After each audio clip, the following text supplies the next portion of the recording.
Well, my thoughts on Skyy Moore, just from the trade perspective, there was a lot of speculations that we were going to acquire a wide receiver.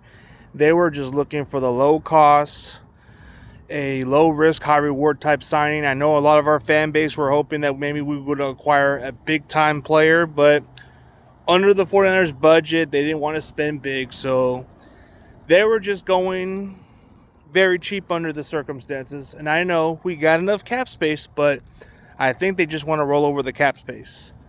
So getting Skyy Moore to me is not really quite the solution, to be honest with you. It's more of a band-aid, more of a temporary hold right now, because for all we know, he's only going to hold on until we get some of our guys coming back from injuries. Because Demarcus Robinson will serve a 3-game suspension. The jury's still on Juwan Jennings, whether he returns or not from a calf injury or whatever's going on with the contract situation. He's still got question marks. Can Ricky Pearsall stay healthy? That's something we all want to know.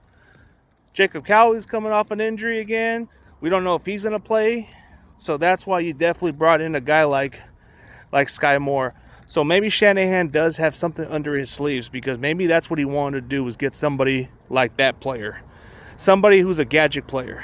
Somebody who kind of gives you those dynamic plays. And maybe in Kansas City it didn't work out because he couldn't stay healthy. He had the upside that the Chiefs really like. And, things happen for a reason, man. A change of scenery isn't quite the worst thing to ever happen.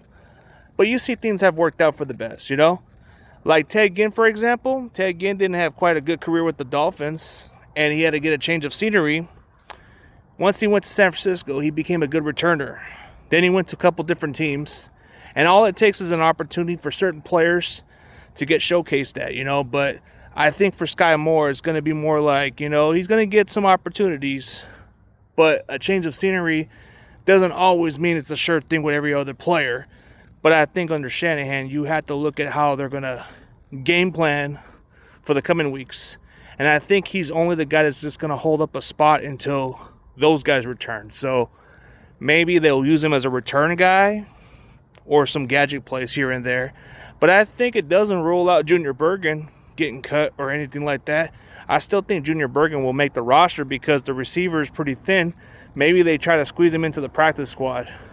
But it doesn't rule out. Maybe we still aren't done with wide receivers, because maybe we're still going to add another wide receiver. But I think adding Skyy Moore kind of relieves the receiver issue depth right now. So, yeah, I think overall I give it a C. A C, because it's got very low risk. It's got good upside. He's the kind of receiver you can do bubble screens, jet sweeps. He's kind of like he's kind of like Deebo Samuel, but like a dollar store version. Like, think of him as Ray McCloud. He's Ray McCloud with a little bit more speed.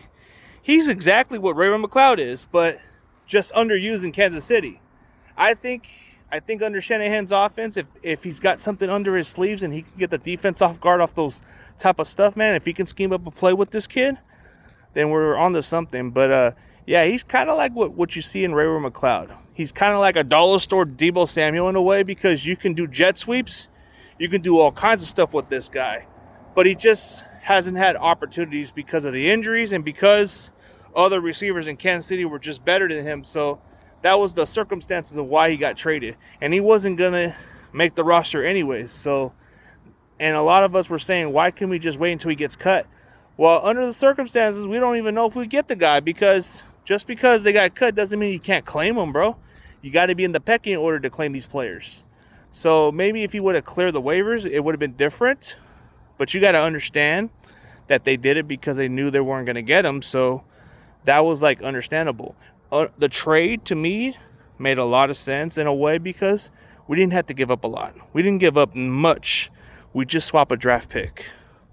So we technically got an extra 7-round pick, and we gave away the 6th-round pick for the 2027 draft. So it's not like Kansas City got anything out of it. They pretty much just wanted to get rid of him. But in a way, we didn't lose anything out of that. And his contract His contract is in the final year of his rookie contract, so you're technically only paying $1.5 million. Basically for a guy who's probably not going to be utilized as much. But I think in the short term, in the early part of the season, they're going to use him in a lot of different ways. And I think it's going to surprise people. So I think his role is only going to be significant, like a huge role for the early part. But I think later part of the season, it depends on the injuries. It depends on the players. I think he's more of a reserve player. So I think the Niners just wanted to take a low risk on him. So let me know what you guys think of the pickup. But honestly, he's got upside of Ray McLeod, if I'm being honest.